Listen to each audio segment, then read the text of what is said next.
Is one. Joining me now, Florida Republican Congressman Dennis Ross. Congressman Ross, it's a pleasure. Welcome here. I think you are probably, it's always a pleasure to have you, Congressman, and you're always welcome here. I think you are probably a lot closer to Ron Paul in your voting records and in your values about the proper role of the federal government in our lives than you are to Newt Gingrich or to Mitt Romney. Am I right? I would agree with you that my voting record reflects that. No question about that. You're a Floridian. You're a leader of the Republican Party. Who are you voting for tomorrow? Well, you know, Judge, I'm going to do what I think a lot of your colleagues on the bench do, and I'm going to take this under advisement right now.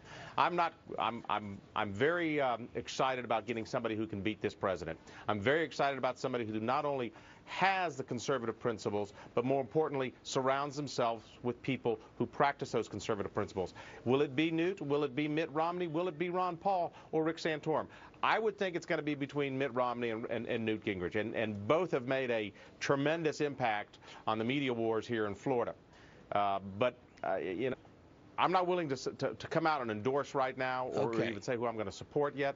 Do you agree with Governor Palin's argument that the establishment needs to be challenged? She used the phrase, which is also the name of a rock band, Rage Against the Machine. Does Dennis Ross say the same thing to his fellow Republicans and fellow Floridians? Judge, I think I said that the last year in my voting record.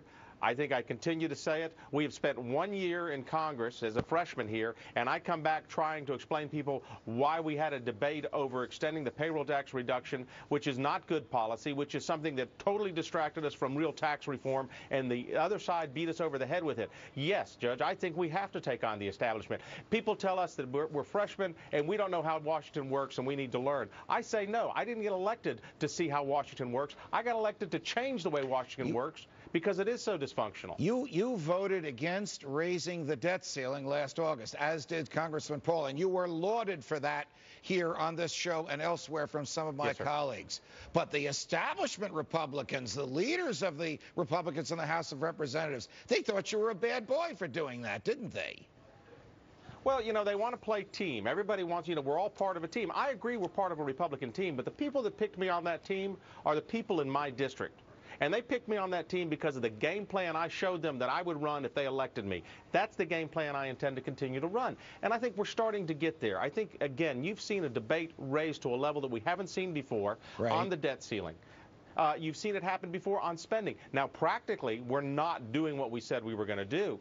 And the only thing I can tell you is that I hope that we gain some credibility with the voters, that this freshman class, that this Republican Party is going to start practicing these principles. It is a long road. Got it. Congressman Dennis Ross from Florida, who hasn't decided who to vote for yet, but will by this time tomorrow. It's a pleasure. Thanks for joining us. The revolution continues right here on Freedom Watch in just a moment. Does Mitt